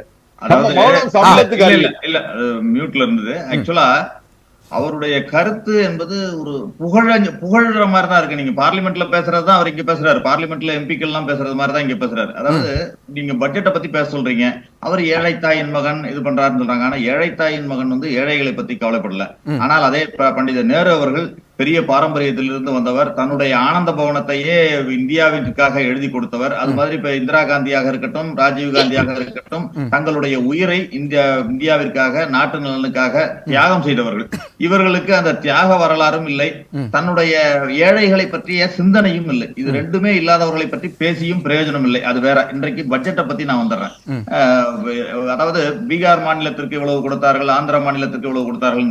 ஆந்திர மாநிலத்துக்கே கூட அவர்கள் சிறப்பு அந்தஸ்து தர வேண்டும். ஏனென்றால் காங்கிரஸ் ஏற்கனவே அந்த வாக்குறுதியை கொடுத்துதான் தெலுங்கானா ஆந்திரா மாநிலம் பிரிக்கப்பட்டது. ஆனால் 10 வருடங்களாக சிறப்பு அந்தஸ்து கேட்டு ஆந்திரா போராடிய போது இவர்கள் என்ன செய்தார்கள் என்ற கேள்வியை நான் இங்க முன்வைக்கிறேன். 10 வருடமாக பாராளுமன்றத்துல போராடினாங்க, வெளிநடப்பு செய்தார்கள். பல முறை இதே தெலுங்கு தேசமுமே அந்த எதற்காக வெளியில் வந்தார்கள், என்டிஏல இருந்து முதல்ல இருந்து விட்டு மீண்டும் வெளில வந்தது காரணமே வந்து ஆந்திராவிற்கு சிறப்பு அந்தஸ்து கொடுக்கல, எங்களுடைய கோரிக்கை ஏற்கப்படலன்னு சொல்லிட்டுதான். இன்றைக்கு கூட்டணி தேவை என்பதற்காக மட்டுமே இது நடந்திருக்கிறதுன்னு நான் எடுத்துக்கிறேன். இரண்டாவது, நீங்க ஏற்கனவே பாத்தீங்கன்னா பண மதிப்பிழப்பு, தவறான ஜிஎஸ்டி, கொரோனா, இந்த பாதிப்புனால கிட்டத்தட்ட 11.3 லட்சம் கோடி இழப்பு ஏற்பட்டிருக்கிறது. அது மட்டும் இல்ல, 1.6 கோடி அமைப்பு சாரா தொழிலாளர்கள் வேலை இழந்திருக்காங்க. அவங்களுக்கெல்லாம் என்ன பண்ணீங்க? நீங்க சிறு குறு தொழில்கள் தான் இன்றைக்கு வந்து கார்பரேட்டுகள் வேலை வாய்ப்பு அளிக்கிறார்கள், இல்லை என்று சொல்லவில்லை. ஆனால் இந்தியாவின் 80% வேலை வாய்ப்பை சிறு குறு தொழில்கள், எம்எஸ்எம்இ செக்டார்ஸ் சொல்லப்படுகின்ற சிறு குறு தொழில்கள் தான் 80% வேலை வாய்ப்பை இந்தியாவில கொடுக்குறாங்க. ஆனா அவர்களுக்கு இந்த அரசு என்ன செய்தது என்ற கேள்வியை நான் இங்க முன்வைக்கிறேன். இன்றைக்கு கூட முத்ரா லோனு இந்த மாதிரி எல்லாம் சொல்றாங்க. ஆனாலும் அவை இவர்கள் எழுதுவது எல்லாமே ஒரு வெறும் பேப்பர்ல மட்டும் இருக்கிறது. இவர்கள் அறிக்கைகள் எல்லாமே, இவர்கள் பட்ஜெட் எல்லாமே பேப்பரில் மட்டுமே இருக்கிறது. இவர்கள் நீங்க போன உடனே ஒரு நிமிடத்துல லோன் எல்லாம் சொன்னாங்க. முன்பு கூட அறிவித்திருந்தார்கள், உங்களுக்கு கூட ஞாபகம் இருக்கும், பல பேர் மறந்திருப்பாங்க. ஒரே நிமிடத்தில் லோன் அப்ரூவல்னு சொன்னாங்க. எந்த பேங்க்லயாவது ஒரு நிமிடத்துல அல்ல ஒரு நாள்லயாவது லோன் அப்ரூவல் கிடைக்குமா என்று கேட்டால் இல்ல. அது நடைமுறை சாத்தியம் இல்லாத பலவற்றை வெறும் அறிவிப்புகளாக மட்டுமே வெளியிட்டு சென்று கொண்டிருக்கின்ற ஒரு அரசுதான் இது நடந்து கொண்டிருக்கிறது அப்படிங்கறத நான் தெரிவிக்க விரும்புறேன். நீங்க கடந்த பொருளாதார ஆய்வறிக்கையிலையும் சரி, கடந்த முறை பட்ஜெட்லயும் சரி என்ன சொன்னாங்கன்னா, $2.83 டிரில்லியன் பொருளாதார நாடாக இருக்கும் இந்தியாவை வர்ற 5 ஆண்டுகள்ல நாங்க $5 டிரில்லியன் பொருளாதார நாடாக உருவாக்குவோம்னு சொன்னாங்க. ஆனா 5 வருஷம் ஆகியும் இப்ப $3.9 டிரில்லியன் தான் வந்திருக்கு. இதுதான் இவர்களுடைய சாதனை. அதை பற்றி சொல்ல மாட்டாங்க. இவர்களுடைய ஒரு இதை கடந்து சென்று விடுவார்கள். இவர் சொன்னத இன்னைக்கு ஒரே ஒரு உதாரணம், இந்த 2024 ஏப்ரல் மாதம் ஜிஎஸ்டி வசூல் பாத்தீங்கன்னா, பீகார் மாநிலம் 1992 கோடி, தமிழ்நாடு 12,212 கோடி, 210 கோடி. ஆனா 2024 பட்ஜெட்ல ஒரே ஒரு உதாரணம், பீகார் மின் திட்டத்துக்கு 21,400 கோடி ரூபாய் ஒதுக்கப்பட்டிருக்கிறது. அதே போல பேரிடர் நிதி என்பது வெள்ள தடுப்பு நிதி என்று கொடுத்திருக்கிறார்கள். அதுக்கு 11,500 கோடி கொடுத்திருக்காங்க. ஆனா தமிழ்நாடு ஏற்கனவே வெள்ளத்தினால் பாதிக்கப்பட்டு அதற்காக 36,000 கோடி கொடுத்த பொழுது தூத்துக்குடி செல்வம் அவர்கள் கூட இருக்காங்க. அவங்க மாவட்டமே பெரிய பாதிப்பு ஏற்பட்டுச்சு. நிதியமைச்சர் வந்தாரு, பாதுகாப்பு அமைச்சர் வந்து பார்த்துட்டு சொன்னாங்க. ஆனா தமிழ்நாடு அரசு 36,000 கோடி கேட்ட பொழுது இன்னும் அதற்காக எந்த நிதி ஒரு குறுக்கீடு சார், ஒரு குறுக்கீடு, அதாவது வரப்போற வெள்ளத்துக்கு அதை தடுக்கிறதுக்கு 11,500 கோடி கொடுத்திருக்காங்களா, இல்ல வரக்கூடிய தேர்தலுக்கு பிஜேபி சார்பா தேர்தல் செலவா 11,500 கோடி ரூபாய் கொடுத்திருக்காங்களா? உங்களுடைய கேள்வியே நான் பதிலா எடுத்துக்கிறேன். ஏனென்றால் இது எதற்கான பட்ஜெட் என்று சொன்னால், அதாவது ஒரு கூட்டணி இருக்கலாம், கூட்டணி அரசு இருக்கலாம், ஆனா கூட்டணி பட்ஜெட்ங்கிறத நான் இப்பதான் கேள்விப்படுறேன். சரி, அப்படியே என்ன பண்ணுங்க சார். நான் ஒரு சின்ன ஒரு கிளாரிஃபிகேஷன் டாக்டர் ரவீந்திரநாத் உங்கள்கிட்ட வந்துடுறேன். அவர்கிட்ட கிளாரிஃபிகேஷன் பண்ணணும் சார். இந்த பட்ஜெட்டில் எய்ம்ஸ் குறித்ததான தகவல் இல்லை. அது கிட்டத்தட்ட 5 வருடம் ஆயிடுச்சு அடிக்கல் நாட்டி, இது வரைக்கும் அந்த அறிவிப்பு வரல. ஆனால் கேன்சருக்கு முக்கியமாக புற்றுநோய் சிகிச்சைக்கான 3 மருந்துகளுக்கு இறக்குமதி வரியிலிருந்து விலக்கு தரப்பட்டிருக்கிறது. இது ஒரு மருத்துவராக நீங்கள் எப்படி பார்க்குறீங்க? அதாவதுங்க, கேன்சருக்கான மருந்தை இந்தியாவில் உற்பத்தி பண்ணியிருந்தா நம்ம பாராட்டலாம். இறக்குமதி பண்ணுறது வரி தானே குறைச்சிருக்காரு. நான் நினைக்கிறேன் கொரோனா காலகட்டத்தில் கொரோனா தடுப்பூசி உற்பத்தி பண்ணி வெளிநாட்டுக்கு மூலமாக கொடுத்தவர் தான் பிரதமர் மோடி. இந்திய நாட்டு மக்கள் கண் முன்னால் சாகின்ற பொழுது இவர்களுக்கு முதல் ப்ரையாரிட்டி கொடுக்காம வெளிநாட்டில் உள்ளவங்களும் தடுப்பூசி அனுப்பிச்சாங்க. அதே போல செங்கல்பட்டு பக்கத்தில் ஒரு பொதுத்துறை நிறுவனம் இருக்கு, வேக்சின் பார்க்குன்னு. அங்கே ஒரு தடுப்பூசியோடு தயாரிக்கப்படவில்லை. ஊட்டியிலையும் இருக்கு. அது நல்ல ஊட்டியில இருக்கு. நீங்க சொன்ன மாதிரி இந்த இது புதிது, நவீன தொழில்நுட்ப கருவி எல்லாமே இங்க இருக்கு. அதனால நம்முடைய முதலமைச்சர் கூட அங்க போய் பார்த்துட்டு எங்களுக்கு அனுமதி கொடுங்க தமிழ்நாடு அரசுக்கு, நாங்க கொரோனா வேக்சின்ல இருந்து எல்லா வேக்சினும் உற்பத்தி பண்ணணும்னு சொன்னாங்க. அனுமதியை கொடுக்கலையே. அது போல தனியார் நிறுவனங்களும் வெளிநாட்டு நிறுவனங்களும் தான் அனுமதி கொடுத்தார்களே, இது உங்களுக்கு கொடுக்கல. அதே போல பாத்தீங்கன்னாக்க மோடி அவர்கள் ஆட்சிக்கு 2014 வந்தோடனே பாத்தீங்கன்னா அந்நிய நேரடி முதலீடுக்கு அவர் அனுமதிச்சார். எதுக்குன்னா மருந்து உற்பத்திக்கு, மருத்துவ உபகரணங்கள் செய்யறதுல, இது எல்லாத்துலயுமே. இப்ப இந்தியாவில பாத்தீங்கன்னாக்க உலகத்துல மருந்து அதிகமாக ஏற்றுமதி செய்யக்கூடிய நாடா இந்தியா தான் இருக்கு. உலகத்துல ஏழை எளிய மக்களுக்கான மருந்துல ஜெனரிக் மருந்துல உற்பத்தி செய்யக்கூடிய நாடா இந்தியா தான் இருக்கு. அப்படிப்பட்ட சூழல்ல இந்தியாவில் உள்ள மருந்து உற்பத்தி நிறுவனங்கள்ல அந்நிய முதலீடு அனுமதிக்கிறேன்னு சொல்லி அனுமதிச்சாங்க. அப்ப என்ன மருந்து பாதுகாப்பே போயிடும். என்ன சொன்னால் நம்ம நாட்டில் உள்ள நிறுவனங்களை பொதுத்துறை, அதாவது மிகப்பெரிய அளவுக்கு ஜெனரிக் மருந்துகளையும் நல்ல மருந்துகளை உற்பத்தி செய்யக்கூடிய நிறுவனங்கள் வெளிநாட்டு நிறுவனங்கள் வாங்கினா என்ன ஆகும்? நம்ம குறைந்த அளவில் உற்பத்தி பண்ண முடியாது. அப்ப நம்ம நாட்டு மக்களும் மருந்தை கொடுக்க முடியாது, வெளிநாட்டு ஏழைகளுக்கு மருந்தை கொடுக்க முடியாது. அப்படிப்பட்ட மோசமான கொள்கைகளை கடைபிடிக்கிற மோடி அரசு தான் 3 மருந்துகளுக்கு வரி தள்ளுபடி பண்ணிட்டோம் என்று சொல்லி பிரமாதமா பேசிட்டு இருக்காங்க. அதனால உள்நாட்டிலேயே நீ சாதாரண மருந்து ரைட், ஓகே சார், அது உயிர் காக்கும் மருந்தா கூட இருக்கலாம். அதற்கு உண்டான வரி விலக்கு செய்யும் பொழுது பல ஏழை குடும்பங்கள் அதில் அனுபவிப்பாங்கன்ற கருத்துக்களை முன்வைக்கிறாங்க. ஏழை எளிய மக்களால மருந்தே வாங்க முடியலங்க. நீங்க நான் ஏற்கனவே சொன்னேன் இல்லையா, நீங்க பட்ஜெட்ல எவ்வளவு ஒதுக்கிறீங்க? 80,000 சொச்சம் கோடி தான் ஒதுக்கிருக்கீங்க. இது எப்படி போதும்? இந்தியா மாதிரி 140 மக்கள் கோடி 140 மக்கள் உள்ள நாட்டுக்கு ஆயுஷ்மான் பாரத் திட்டம்னு கொண்டு வந்தா, இல்லை பிரதமர் காப்பீடு திட்டம்னு ஒரு திட்டத்தை நடைமுறைப்படுத்துறாங்க. அதில் பார்த்தீங்கன்னா நாங்கள் 10 கோடி குடும்பங்களுக்கு வந்து கொடுக்குறோம், ஆண்டுதோறும் 5 லட்சம் ரூபா கொடுக்குறோம்னு சொல்லி பிரமாதமாக பேசினார். அதனால என்ன ஆச்சுனாக்கா அதில் வந்து அரசு மருத்துவமனை பண்ணி வணிகமயமாயிடுச்சு. அரசு மருத்துவமனை எதுவுமே இலவசம் இல்லைங்கிற மாதிரி மாறி போச்சு.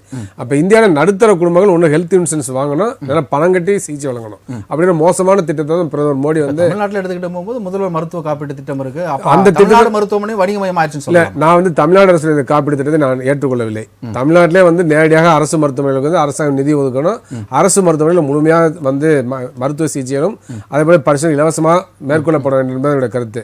ஆனால் அதே சமயத்தில் மோடி அரசாங்கம் கொண்டு வந்திருக்க திட்டம் பார்த்தீங்கன்னா உலகத்திலேயே மிக பிரம்மாண்டமான திட்டத்தை நடைமுறைப்படுத்தலாம் சொல்லிட்டு இன்னைக்கு வந்து நடுத்தர குடும்பங்களுக்கு எந்த விதமான சிகிச்சையும் கட்டணம் இல்லாமல் செய்யக்கூடிய நிலை வந்து அவங்க தடுத்து நிறுத்திட்டாங்க. சரி, அதனால பார்த்தீங்கன்னா ஒரு லேண்ட்லைன் இருந்தால் கூட உங்களுக்கு பிரதமர் காப்பீடு கிடையாது. ஒரு வீட்டில் ஒரு 2 வீலர் இருந்தால் உங்களுக்கு பிரதமர் காப்பீடு திட்டம் மருத்துவ காப்பீடு கிடையாது. அப்போ நான் என்ன கேட்குறேன்னாக்க, ஒரு வீட்டில் ஒரு லேண்ட்லைன் டெலிஃபோன் இருந்தால் அவங்களாம் பணக்காரங்களா, ஒரு 2 வீலர் இருந்தால் அவங்களாம் பெரிய பணக்காரங்களா என்ற கேள்வி நான் எழுப்புறேன். அதே மாதிரி ஒரு ஆட்டோ ஓட்டுநர் வந்து சொந்தமாக ஆட்டோ வச்சுட்டு ஓட்டினா அவங்களுக்கு வந்து பிரதமர் காப்பீடு திட்டம் கிடையாது. அப்போ எப்படிப்பட்ட மோசமான திட்டம்? அப்போ என்ன நோக்கம்? இந்தியாவில் மருத்துவ சிகிச்சை இலவசமாக கிடைக்கக்கூடாது என்பதுதான். சொல்லிருங்க என்னங்க தமிழ்நாடு அரசு வழங்குற 1000 சொல்லிருங்க. அதுக்கு என்ன அதெல்லாம் அப்புறம் பேசலாம். நான் பேசுறது வழி விடுங்க நீங்க. எனவே அந்த மாதிரி ஒரு மோசமான திட்டத்தை நடைமுறைப்படுத்தி தான் இன்னைக்கு வந்து மோடி அவர்கள் கடைபிடிக்கிறார். அப்ப வந்து மருத்துவ சிகிச்சை என்பது இன்னைக்கு சாதாரண மக்களுக்கு கிடைக்காத ஒரு சூழல் வந்து மோடி அரசு உருவாக்கி விட்டது. ஆனா 3 மருந்துகளுக்கு வரியை வந்து குறைச்சிடும் சொல்றது ஒரு ஏமாற்று வேலை, மோசடித்தனம். அந்த வரி விலக்கு நாங்க வந்து ஆதரிக்கிறோம், அதுல மாற்றுக்கிறது கிடையாது. ஆனா இது போதுமா, இந்த கொள்கை சரியா என்பதை கேள்வி இன்னைக்கு. சரி சொல்லுங்க ராமன், உங்களுக்கு குறுக்கிட்டு சொல்லுங்க. அதாவது ஆனந்த பவனத்தை நேரு கொடுத்தாருன்னு சொல்றாங்க. ஆனந்த பவனத்தை கொடுத்துட்டு நாட்டையே 4 தடவை பிரதமராக நாட்டையே அவர்கள் வந்து எடுத்துக்கொண்டார்கள் அப்படிங்கிறது தான் அவன் சீதாராம் கேசரி வாக்களிக்காம நேரு வந்து முடியாது, மோடி வந்திருக்க முடியாது. சீதாராம் கேசரி வந்து தலைவராக இருக்கும் போது அவரை எட்டி தள்ளி ஓரங்கட்டி விட்டு எப்படி சோனியா காந்தி அம்மையார் வந்தார் அப்படிங்கறதெல்லாம் நாட்டு மக்களுக்கு தெரியும். அதை நம்ம விரிவா பேசணும்னா பேசலாம். அந்த மாதிரி தான் காங்கிரசினுடைய பண்பாடு. பொதுக்குழுவும் செயற்குழுவும் கூடி ஒரு எல்கே அத்வானி மாத்திரம் இல்ல, அடல் பிகாரி வாஜ்பாய் அவர்கள் 1980 மும்பையிலே கட்சி தொடங்கப்பட்டு 3 ஆண்டுகளுக்கு ஒரு முறை கிட்டத்தட்ட ஒரு 20 தலைவர்கள் இன்னைக்கு பாரதிய ஜனதா கட்சிக்கு வந்திருக்கிறார்கள் அப்படின்னு சொன்னா அதுதான் சிறப்பு என்ற ஒரே தனி மனித கட்சி இல்ல. அது அண்ணா திமுக மாதிரி இல்ல. ஒரே தலைவர் 50 வருஷம் 100 வருஷம் இருக்கக்கூடிய கட்சி அல்ல அது. அடல் பிகாரி வாஜ்பாயிலிருந்து, அத்வானியிலிருந்து, குஷாபாபு தாக்கரேயிலிருந்து, ராஜ்நாத் சிங்கிலிருந்து, வெங்கையா நாயுடுலிருந்து, பங்கார் லட்சுமணனிலிருந்து எத்தனையோ தலைவர், இன்னைக்கு ஜேபி நட்டா, அமித்ஷாயிலிருந்து எத்தனை தலைவர்கள், நாளைக்கு இன்னொரு தலைவர் வருவாரு. அதுதான் பாரதிய ஜனதா கட்சியினுடைய தலைவர். நீங்க அப்படியே அத்வானிக்காக நீங்க உருவ வேண்டாம். அத்வானியே நாங்க மூத்த தலைவர், இன்னைக்கு பாரத ரத்னா வழங்கி சிறப்பித்திருக்கோம். என்னமா திராவிட ஏதோ விக்கிரவாண்டி தேர்தலில் பாரதிய ஜனதா கட்சி கூட்டணி தோத்துருதான். என்ன திராவிட முன்னேற்ற கழகம் தோக்காத கட்சியா? தமிழ்நாட்டில் ஆர்கே நகர்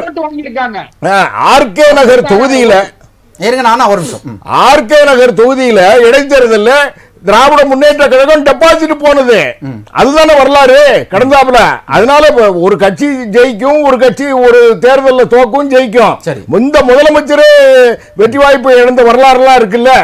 புரட்சி தலைவர் எம்ஜிஆர் கட்சி தொடங்கினதுல இருந்து, திண்டுக்கல் இடைத்தேர்தலில் இருந்து, கோயம்புத்தூர் தேர்தலில் இருந்து எத்தனை தேர்தலில் திராவிட முன்னேற்ற கழகம் தோத்துட்டு போயிருக்கிறது. ஏகப்பட்ட கட்சி கூட்டணிகளை வைத்து இன்னைக்கு ஒப்பேற்றி ஒரு மாதிரி இன்னைக்கு விக்கிரவாண்டியில ஒரு பஞ்சாயத்துக்கு ஒரு அமைச்சரை நிப்பாட்டி அவங்க வந்து வெற்றி பெறாங்க அப்படின்னு சொன்னா அது ஒரு பெருமைக்குரிய வெற்றி இல்ல. ஒரே நிமிஷம் சொன்னதுனால நான் சொல்றேன், பாரதிய ஜனதா கட்சி இந்த கூட்டணியில இந்த நாடாளுமன்ற தேர்தலில் தமிழ்நாட்டில் 85 லட்சம் வாக்குகளை பெற்றிருக்கிறது. 2026 ஒருவேளை 2 சீட்டு கொடுத்திருந்தா தமிழகத்துக்கு நிதி ஒதுக்கி இருப்பாங்களோ பிஜேபி? இல்லங்க, அதாவது பார்க்க வேண்டியது அம்மா சொன்னாங்க பீகார். இல்ல ஒரு நிமிஷம் ஐயா வந்து சந்திரசேகர் ஐயா தெளிவா சொன்னாங்க. அதாவது இந்த நிதி ஒதுக்கீடு வந்து ஏற்கனவே ஒரு அரசாங்கம், காங்கிரஸ் அரசாங்கமாக இருந்தாலும் எங்களுடைய முன்னால உள்ள அரசாங்கம் அதற்கு வந்து ஒரு வாக்குறுதியை கொடுத்து தான் நாங்க வந்து பிரிச்சோம் அப்படின்னு சொல்றாங்க. இது காங்கிரஸ் வந்து பொருளாதாரத்தை ஒரு சீரழித்து விட்டு போயிருந்தது. அதனால ஒரு சிறப்பு சலுகையாக அவர்களுக்கு வந்து வழங்க முடியாத சூழ்நிலை கடந்த ஆண்டுகள்ல இருந்தது, சில ஆண்டுகள்ல. இன்னைக்கு அந்த சூழ்நிலை இல்ல. அந்த 10 ஆண்டுகள்ல ஒரு பொருளாதாரத்தை மேம்படுத்திய பிறகு அந்த சீரழித்த பொருளாதாரத்தை மீட்டு கொண்டு வந்ததற்கு பின்னால இன்னைக்கு ஆந்திராவில் பிரதமரின் சூரிய மின்சக்தி திட்டத்தின் கீழ 1 கோடி வீடுகளுக்கு மாதம் 300 யூனிட் இலவச மின்சாரம் கிடைக்கும்ன்றீங்க. ஆமா, இந்த ப்ராஜெக்ட் அதானி ப்ராஜெக்ட். ஒரு நிமிஷம் நான் சொல்றேன், நீங்க ஓபனாவே பேசுவோம். ஐயா, ஒரு நிமிஷம் நான் சொல்றேன். அப்போ அதானிக்காக இந்த முறை அதிகமாக மனக்கடல் எடுத்திருக்கிறதா? ஒரு நிமிஷம் கூட்டணி. ஒரு நிமிஷம் சொல்றேன். அதாவது பரந்தூர் விமான நிலையத்தை இன்னைக்கு யார்கிட்ட கான்ட்ராக்ட் கொடுக்க போறாங்க? இதே திராவிட முன்னேற்ற கழகத்தினுடைய அரசாங்கம் அதானிட்டு தான் கொடுக்க போறாங்க. ஏன் கொடுக்கறாங்க? பரந்தூர் விமான நிலையம் இன்னைக்கு வந்து மக்களை அடிச்சு பிடுங்கி இன்னைக்கு திருவள்ளூர் சார், இது ஏர்போர்ட் அத்தாரிட்டி வந்து இந்தியன் ஏர்போர்ட் அத்தாரிட்டியா இல்ல தமிழ்நாடு ஏர்போர்ட் அத்தாரிட்டியா? என்ன இந்தியன் ஏர்போர்ட் அத்தாரிட்டி தான். அனுமதி கொடுக்கும். ஒரு நிமிஷம், மத்திய அரசு யாரை கட்டுங்க ரெஃபர் பண்றவங்களுக்கு தானே சார் கேள்வி கேட்டீங்க, பதில் சொல்ல விடுங்க சார். அதாவது மத்திய அரசாங்கம் தமிழ்நாட்டுக்கு ஒரு ஏர்போர்ட் அத்தாரிட்டி கொண்டு வரணும், அப்படி விமான நிலையம் கொண்டு வரணும் அப்படின்னு சொன்னா அதற்கு இடத்தை தேர்வு செய்வது மாநில அரசாங்கம். எந்தெந்த இடங்கள்ல கொண்டு வரலாம், எந்தெந்த ப்ராஜெக்ட் கொண்டு வரலாம், யாரிடம் அந்த கான்ட்ராக்ட கொடுக்கலாம், அந்த டெண்டர்ல இருந்து அத்தனை வேலையையும் செய்வது மத்திய அரசாங்கம் டைரக்டா செய்ய முடியாது. ஒரு நில ஆர்ஜிதம் செய்வது வந்து யாரு அப்படின்னு சொன்னா மாநில அரசாங்கம் தான். மாநில அரசாங்கம் இன்னைக்கு நாளைக்கு நாங்க எங்களுடைய கொள்கை, மாநில கொள்கை, இதை வந்து பரந்தூர் விமான நிலையத்தை நாங்க வந்து நிறுத்துகிறோம் அப்படின்னு சொன்னா மத்திய அரசாங்கம் கொண்டே வர முடியாது. அதுதான் இப்ப வேளாண் கொள்கையை கொண்டு வந்தார், எடப்பாடியார் கொண்டு வந்தார். தஞ்சை மண்டலத்துல டெல்டா வேளாண் மண்டலத்துல வேற தொழில் எதுவும் தொடங்க முடியாது அப்படின்னு சொன்னார். மத்திய அரசாங்கம் நினைத்தாலும் கூட செய்ய முடியாது, அதுதான் சட்டம். இப்போ நீங்க சொன்னதுல வச்சு நான் ஒரு கேள்வி, ஒரு நிமிஷம், எங்களுக்கு பரந்தூர் விமான நிலையம் வேண்டாம் அப்படின்னு மாநில அரசாங்கம் கை விரிச்சிருச்சுன்னா மத்திய அரசாங்கம் கொண்டு வர முடியாது. மத்திய அரசாங்கம் கொண்டு வந்த எய்ம்ஸ் இன்னும் கட்டடம் பார்க்க முடியல. நீங்க உடனே வேறடிக்கு உடனே நான் சொல்றேன் கேளுங்க.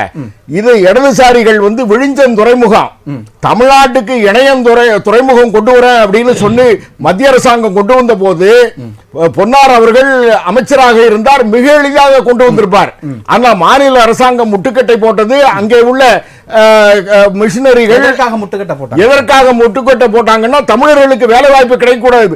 காங்கிரசும் கம்யூனிஸ்டுகளும் திமுகவும் தான் அதற்கு மிகப்பெரிய எதிர்ப்பை தெரிவித்தது. இணையம் துறைமுகம் வந்திருந்தால் வளர்ச்சி வந்திருக்கும், தமிழ்நாட்டு மக்களுக்கு வேலை வாய்ப்பு. அங்க கன்னியாகுமரி மாவட்டத்து மக்களுக்கு மாத்திரமில்ல, கன்னியாகுமரி மாவட்டம், திருநெல்வேலி மாவட்டம், தூத்துக்குடி மாவட்ட மக்களுக்கு வேலை வாய்ப்பு கிடைக்க கூடாது என்ற ஒரே காரணத்தினால அவர்கள் ஓட்டுக்கு வந்து 500 ரூபாயிலிருந்து 1000 ரூபாய் வாங்கிட்டு என்னைக்குமே நம்மள்ட்ட வந்து வாங்கிட்டு ஓட்டு போடுற நிலைமையில தான் இருக்கணும் என்பதற்காகத்தான் திராவிட முன்னேற்ற கழகம் அந்த அதை எதிர்த்தது. அதனால கேரளாவுக்கு போச்சு. அந்த இணையம் துறைமுகத்தை யார்கிட்ட கான்ட்ராக்ட் கொடுத்தாங்க? அதானிட்டு தான் கொடுத்தாங்க. இதே இடதுசாரிகள் வந்து கார்பரேட் அண்ணன் சொல்றாரு, கார்பரேட் 1% மக்களிடம் 1% கார்பரேட் கம்பெனிகளிடம் இவ்வளவு சொத்து இருக்கு அப்படின்னு சொல்றாங்களே, மக்களும் காரணம்.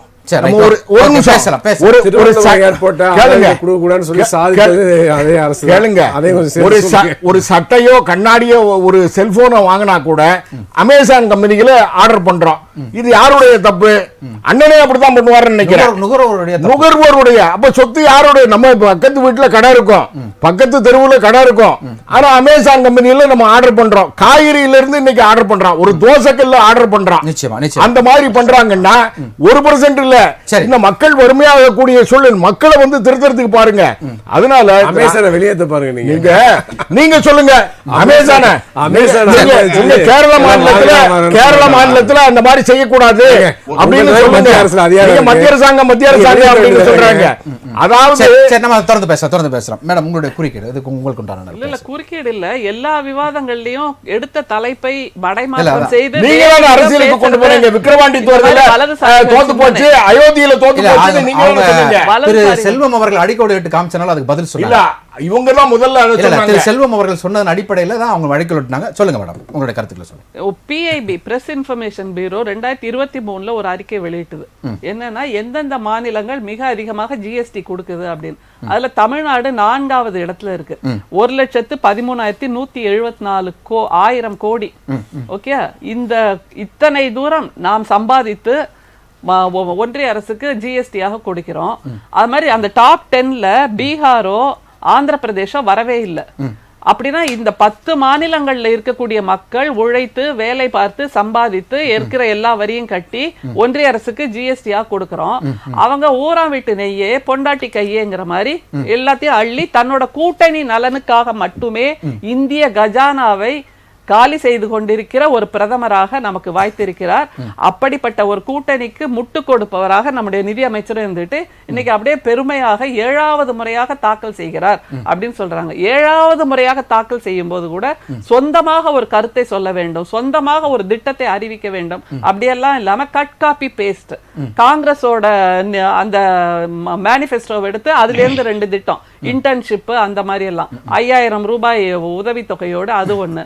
அப்புறம் தமிழ்நாடு அரசு நம்முடைய திராவிட முன்னேற்ற கழகத்தின் மேனிஃபெஸ்டோ தேர்தல் அறிக்கையிலிருந்து எத்தனை விஷயங்களை எடுத்திருக்காங்க. அது தவிர தமிழ்நாட்டில் ஏற்கனவே செயலாக்கம் செய்து கொண்டிருக்கின்ற திட்டங்களை புதுசா லேபிள் ஒட்டி இவங்க தான் அறிமுகப்படுத்துற மாதிரி பல விஷயங்களை சொல்லியிருக்காங்க. அதுல மிக முக்கியமானது அந்த 1000 தொழில் பயிற்சி மையங்கள் மேம்பாட்டு திட்டம், அது ஒண்ணு. அடுத்தது பணிபுரியும் மகளிருக்கான அந்த தோழி விடுதி, அது ஏற்கனவே தமிழ்நாட்டில் மிக பிரபலமாக இருக்கக்கூடிய ஒரு திட்டம். வெறுமே 300 ரூபாய்க்கு மகளிர் எந்த ஊர்ல இருந்து வந்து வேணாலும் தங்கலாம், எல்லா வசதிகளும் இருக்கு அப்படின்னு நவீன பெண்களுக்கான ஒரு திட்டமாக தோழி திட்டம் இருக்கு. அதுக்கும் உடனே அவங்க லேபிள் ஒட்டிக்கிறாங்க. அடுத்த தொழிற்சாலைகளில் பணிபுரியும் தொழிலாளர்களுக்கான தங்கும் விடுதிகள் நம்முடைய தமிழ்நாட்டில் இருக்கு. அடுத்தது அந்த நீரேற்று புனல் மின் உற்பத்தி கொள்கைகள், இது எல்லாமே தமிழ்நாட்டில் ஏற்கனவே புழக்கத்தில் இருக்கின்ற கொள்கைகள், செயல்பாட்டில் இருக்கின்ற திட்டங்கள். இத உடனே அவங்க நிதிநிலை அறிக்கையில கொடுத்துட்டு நாங்க தான் கொண்டு வர்றோம் பாத்தீங்களா, நாங்க தான் கொண்டு வர்றோம் பாத்தீங்களா அப்படின்னு அப்புறம் சகோதரர் வேற ஒரு ஆனந்த பவனை கொடுத்து விட்டு இந்தியாவையே விலைக்கு வாங்குறாங்க அப்படின்னு. நாங்களாவது ஆனந்த பவனை கொடுத்தோம், நீங்க ஒண்ணுமே கொடுக்கல, வடை சுட்டீங்க, பக்கோடா சுட்டீங்க, அதை கொடுத்துட்டு இப்படி இந்திய கஜானாவை, இந்திய மக்களின் உழைப்பை, இந்திய மக்களின் சேமிப்பை உங்களுடைய நண்பர்களுக்காக, உங்களுடைய கூட்டணி கட்சிகளுக்காக கொடுப்பது எந்த விதத்தில் நியாயம்? அதற்கு எப்படி நீங்கள் அதை நியாயப்படுத்த முடியும்? அப்படிப்பட்ட அப்புறம் இன்னொன்னு, பிரதமர் ஆந்திரா மேலையும் பீகார் மேலையும் அப்படி ஒரு அக்கறை கொண்டு நிதியை கொடுத்திருக்காரு அப்படின்னு சொல்றாங்க. இதே ஆந்திராவுக்கு 2019 பரப்புரைக்கு பிரதமர் போனப்போ இதே சந்திரபாபு நாயுடு பத்தி போலாவரம் நீர்மின் திட்டம், அந்த திட்டத்தை, அந்த அணை திட்டத்திலிருந்து இவர்கள் ஊழல் செய்து சம்பாதிக்கிறார்கள்னு சந்திரபாபு நாயுடுவை குற்றம் சாட்டியவர் தான் பிரதமர். அப்ப வாஷிங் மெஷின்ல போட்டு ஒரு தடவை அலசி எடுத்தாச்சு, பிரதமருக்கு நான் ஆதரவு கொடுக்கிறேன்னா இப்ப அதே போலாவரம் திட்டத்துக்கு நிதி கொடுக்கிறாங்க.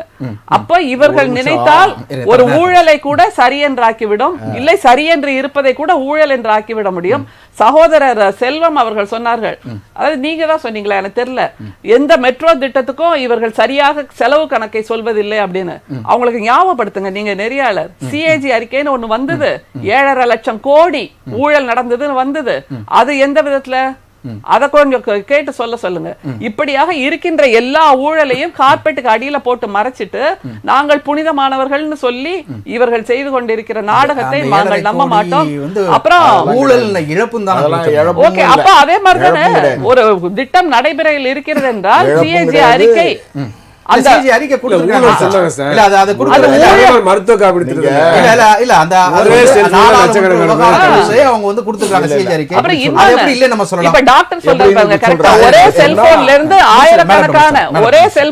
ஆயிரக்கணக்கான பேர்களுக்கு அந்த இன்சூரன்ஸ் கொடுக்கப்பட்டிருக்கிறதெல்லாம் அதான் மருத்துவ காப்பீடு. செத்து போனவங்க மருத்துவ காப்பீடு கல்லறையிலிருந்து தோண்டி எடுத்து கூட நம்முடைய பிரதமர் அக்கறையாக கொடுக்கிறார் அவர்களுக்கு மருத்துவ காப்பீடுங்கிறதெல்லாம் எந்த விதத்துல நியாயம்?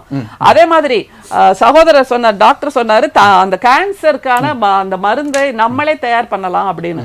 அப்ப நீங்க கூட கேட்டீங்க, ஏன் நம்ம கொரோனாக்கு தடுப்பு மருந்து பண்ணலையா? பண்ணணும்னு கேட்டப்ப தமிழ்நாடு அரசுக்கு அனுமதி கொடுக்கல. இல்ல, ஏன் கொடுக்கல?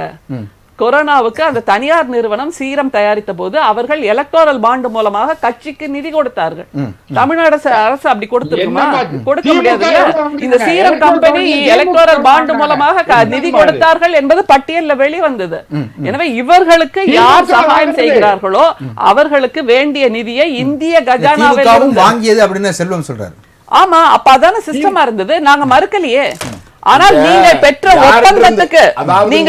ஒப்பந்தத்துக்கு இவர்கள் பணம் பெற்றார்கள். அதுதான் மிக முக்கியமான வித்தியாசம்.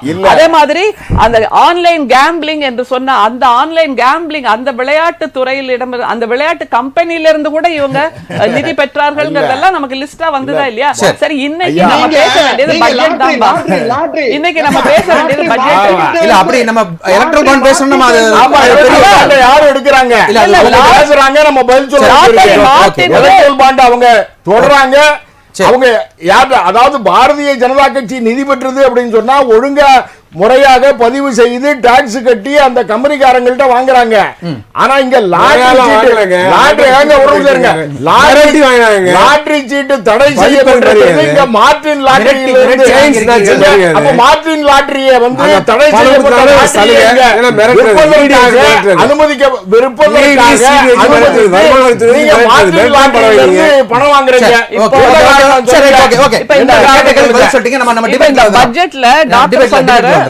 பட்ஜெட்ல டாக்டர் சொன்னது மிக முக்கியமான ஒரு தகவல். மருத்துவத்துறைக்கு வெறுமே 89.3 கோடி தான், 90,000 கோடின்னு வச்சுக்கோங்க. ஆனா தகவல் ஒலிபரப்பு துறைக்கு 1.16 லட்சம் கோடி. எவ்வளவு பெரிய வித்தியாசம்! மருத்துவத்துறைக்கு 90,000, தகவல் ஒலிபரப்பு துறைக்கு 1.16 லட்சம் கோடி. சரி, இதை கொடுக்கிற நீங்க இந்த அரசு துறை நிறுவனங்களை சுதந்திரமாக செயல்பட விடுகிறீர்களா, வளர விடுகிறீர்களா, முடக்கித்தானே போடுகிறீர்கள்? 5G BSNL கொண்டு வரக்கூடாதுங்கிறதுக்காக எவ்வளவு தூரம் முட்டுக்கட்டை போட்டுட்டு இருக்காங்க. தூர்தர்ஷனை யாருமே பார்க்க கூடாது, ஆல் இந்தியா ரேடியோவை யாருமே கேட்க கூடாது என்பதாக ஹிந்தி மயமாக்கி இருப்பது இவங்க தானே.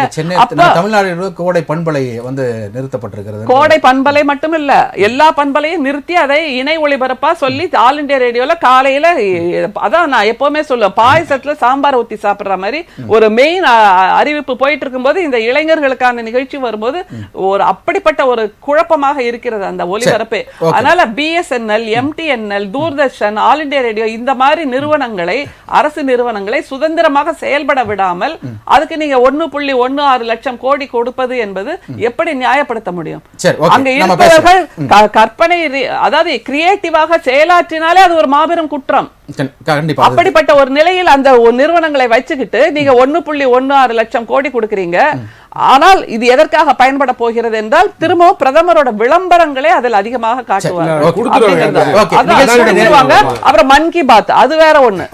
யார் கேட்கறாங்கன்னே தெரியாது, எந்த குரங்கு உட்கார்ந்து கேட்கறதுங்கிறதும் தெரியாது. மன் கி பாத் தானே. அதனால அந்த மாதிரியான இல்ல மன் கி பாத், மண்ணுனா மனசுன்னு அர்த்தம், மனசிலிருந்து வருகின்ற பேச்சுன்னு சொல்லுவாங்க. ஆனா பிரதமர் உதட்டளவில் தான் பேசிக்கொண்டு நிகழ்ச்சி நிறைவான போது வந்திருக்கோம். உங்களுடைய கருத்தும் நிறைவான கருத்து. அதாவது இந்த கொரோனா தடுப்பூசியை தமிழ்நாட்டில் நாங்கள் தயாரிக்கிறோம் அப்படின்னு சொன்னால் என்ன மூலப்பொருட்கள் என்ன இருந்தன, அதுக்கு ஆராய்ச்சிக்கு அதுக்கு வந்து ஒரு ஏற்கனவே அந்த துறையில் வந்து நல்ல முன்னேற்றமான வசதிகள் உள்ளவர்களுக்கு தான் அனுமதி கொடுக்க முடியும். ஏதோ ஒரு மாட்டு தொழுவத்தை காமிச்சு நாங்களும் இங்க வந்து கொரோனா தடுப்பூசி மாட்டு தொழுவத்தை காமிச்சு நீங்க பேசுறீங்க கடைசின்னு சொல்லிட்டு மாட்டு தொழுவம் ஆட்டுக்கடை போடுற இடம் அப்படின்னு சொல்லலாம்.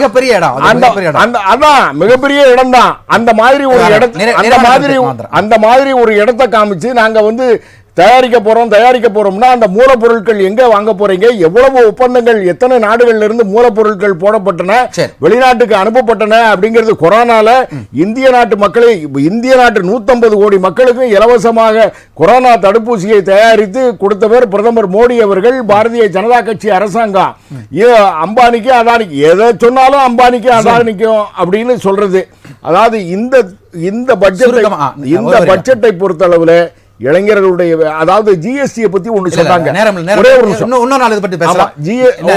நிமிஷம், ஜிஎஸ்டியை பத்தி தமிழ்நாட்டு மக்கள் அதிகமாக வரியை செலுத்துகிறார்கள் அப்படின்னு சொன்னாலே தமிழ்நாட்டில் தயாரிக்கக்கூடிய இந்த வந்தே பாரத் ட்ரெயினோ அல்லது டிஃபென்ஸ் கேரியரில் செய்யக்கூடிய அந்த உற்பத்தி செய்யக்கூடிய தளவாட பொருட்கள் இவை வெளிநாட்டுக்கு அனுப்பப்படுகின்றன. அதில் உள்ள ஜிஎஸ்டி மத்திய அரசாங்கத்தினுடைய அந்த தொழில்கள் மூலமாகத்தான் இந்த மாநில அரசாங்கத்திற்கு வரி கிடைக்கிறது. அதனால இந்த பட்ஜெட்டை பொறுத்தளவில் இது ஒரு வரலாறு காணாத பட்ஜெட். அது விவசாய மேம்பாடாக இருக்கட்டும், சூரிய மின் உற்பத்தியாக இருக்கட்டும், புனல் மின் உற்பத்தியாக இருக்கட்டும், திறன் மேம்பாடாக இருக்கட்டும், எல்லாமே இதுல வந்து கவனிக்கப்பட்டிருக்கிறது. நன்றி. அதனால இது வந்து மிகச்சிறப்பான பட்ஜெட் அப்படிங்கறதா தமிழக இந்திய மக்களுடைய கருத்து. மோசமான பட்ஜெட், கார்ப்பரேட் ஆதரவான பட்ஜெட், நாட்டு மக்களுக்கு எதிரான பட்ஜெட், அதை தான் நம்ம வந்து வலியுறுத்தி சொல்ல விரும்புகிறோம். இல்ல வேற அது போக வந்து இன்னும் நிறைய இளைஞர்களுக்கு வேலை வாய்ப்பு என்கின்ற ஒரு விஷயத்தை ஆண்டுக்கு 2 கோடி பேருக்கு வேலை வாய்ப்பு கொடுக்கணும்னு சொன்னாங்க இல்லையா, அது எதையுமே நிறைவேற்றல. திரும்ப திரும்ப அவங்க மேடம் சொல்ற மாதிரி வாயால் வடை சொல்கின்ற வேலையை தான் மோடி அவர் செய்கின்றார். அதனால பார்த்தீங்கன்னா இந்த திட்டத்தை, இந்த பட்ஜெட்ல வந்து இளைஞர்களுக்கு புதிதாக வேலை வாய்ப்பு உருவாக்குறது எந்த திட்டமும் அறிவிக்கவில்லை. கிராமப்புற வறுமை போக்குவரத்து எந்த விதமான திட்டமும் அறிவிக்கவில்லை. அதில் நாட்டு மக்கள் மிகப்பெரிய துன்புகரத்தில் இருக்கிறாங்க. அதை பற்றி இந்த பட்ஜெட்ல எந்த விதமான கவலையும் இல்லாமல் மோடி அரசாங்கம் வந்து கார்பரேட்ல வாரி வாரி வழங்கியிருக்குன்னு பார்க்க வேண்டிய அவசியம் தான். ஓகே ஓகே மேடம், உங்களுடைய நிறைவான கருத்து ஒரு வரையில். ஆர்கானிக் ஃபார்மர்ஸ் 1 கோடி விவசாயிகளை நாங்கள் அப்படி உருவாக்க போறோம் அப்படிங்கிறாங்க. ஆர்கானிக் ஃபார்மிங் பண்றதுங்கிறது அவ்வளவு சுலபமான விஷயம் இல்ல. சார் நிறைவான கருத்து. ஓகே, நிறைவான கருத்து உங்களுடைய கருத்து ஒரு வரியில எனக்கு சொல்லி முடிச்சிருக்கேன். ஒரு வரியில இல்ல, நேரம் இல்லை நிகழ்ச்சி நிறைவு. இல்ல இந்த விவசாயிகளுக்காக அந்த ஹரியானா பஞ்சாப்ல இருந்து விவசாயிகள் வந்து தெருக்கள்ல தில்லிக்குள்ள கூட வரவிடல நம்ம பிரதமர். அதுக்கு முன்னாடியே அவர்கள் மீது ரப்பர் குண்டு வெடிச்சு காதுக்கு சத்தம் கேட்க அந்த மாதிரி எல்லாம் போராடினாங்கல்ல. அவங்களுக்காக குறைந்தபட்ச ஆதரவு விலைன்னு ஏதாவது அறிவிப்பாங்கன்னு பார்த்தா அது அறிவிக்கல. அது மாதிரி குடும்பங்களுக்கு வீடு கட்டும் லோன் அந்த திட்டத்துல ஏதாவது வரி குறைப்பு, வட்டி குறைப்பு இப்படி ஏதாவது அறிவிப்பாங்களா அப்படின்னு பார்த்தா அதையும் குறைக்கல. அது மாதிரி இளைஞர்களுக்கான அந்த கல்வி உதவித்தொகை, கல்வி கடன், அதற்கு ஏதாவது தள்ளுபடி இருக்குமா அல்லது வட்டி குறைக்கப்படுமா? அதுவும் கிடையாது. மொத்தத்துல இந்த பட்ஜெட் 0. நன்றி. திரு தூத்துக்குடி செல்வம், உங்களுடைய நிறைவான கருத்து. 1 கோடி விவசாயிகளுக்கு 1,52,000 கோடி ரூபாய் மானியம் கொடுத்திருக்காங்க. 2 லட்சம் கோடி ரூபாயில 4.01 கோடி இளைஞர்களுக்கு ஸ்கில் டெவலப்மெண்ட் ஸ்கீம்ல வந்து அவங்களுக்கு வந்து வேலை வாய்ப்பை உறுதிப்படுத்தக்கூடிய முயற்சியில வந்து பிரதம அமைச்சர் ஈடுபட்டிருக்கார். ஒரே ஒரு விஷயம் சுருக்கமா என்ன சொல்ற கேட்டீங்கன்னா, வாராது வந்த மாமணி போல கிடைத்திருக்கிற வரலாற்று சிறப்பு மிக்க பிரதம அமைச்சருடைய தலைமையிலான இந்த 3வது முறை பிரதமராக தலைமையேற்று இருக்கிற பிரதமர் அவர்களுடைய அரசு தாக்கல் செய்திருக்கிற முதல் பட்ஜெட் முத்தான பட்ஜெட். கிராம மக்கள் எல்லாம் வரவேற்கிற பட்ஜெட். நன்றி சார். திரு சந்திரசேகரன், உங்களுடைய கருத்தும் நிகழ்ச்சியினுடைய நிறைவான கருத்தும். இல்ல, நீங்க அவர்கள் வந்து 80 கோடி பேருக்கு ரேஷன் கொடுத்தோம் அப்படிங்கிற மாதிரி எல்லாம் சொல்லிட்டு இருக்காரு. அதற்கெல்லாம் காரணம் வந்து காங்கிரஸ் அரசாங்கம், முந்தைய அரசாங்கம் கொண்டு வந்த உணவு பாதுகாப்பு சட்டம் அது இருந்ததுனாலதான் அவர்கள் இதை கொடுக்க முடிஞ்சு. அதே மாதிரி கிராமப்புற நீங்க வேலை வாய்ப்புக்காக ஊரக மகாத்மா காந்தி ஊரக வேலை வாய்ப்பு திட்டம், 100 நாள் வேலை திட்டம் என்று சொல்லப்படுகின்ற அந்த திட்டத்தின் மூலமாகத்தான் இவங்க கோவிட் சமயத்துல கூட அவர்களுக்கு பணம் டிரான்ஸ்பர் பண்ண முடிஞ்சிச்சு. அதையும் இவங்க புரிஞ்சுக்கணும். 2வது இவர் கூட சொன்னாரு, ராம்நாதன் சார் கூட சொன்னாரு, ஆன்லைன் வர்த்தகத்துக்கு எல்லாம் சொல்லிட்டு இருக்காரு. ஆனா இன்னைக்கு என்ன பண்ணிருக்காங்க பட்ஜெட்ல பாத்தீங்கன்னா, ஆன்லைன் வர்த்தகத்துக்கு வரி குறைக்கப்பட்டிருக்கிறது. அதை நீங்க பாக்கணும். அவங்க என்கரேஜ் பண்ணிருக்காங்க. அதே மாதிரி கார்ப்பரேட் டாக்ஸ் குறைக்கப்பட்டிருக்கிறது, ஏழைகளுக்கான டாக்ஸ் அதிகப்படுத்தப்பட்டிருக்கிறது. இது எப்பொழுதும் போல ஏழைகள்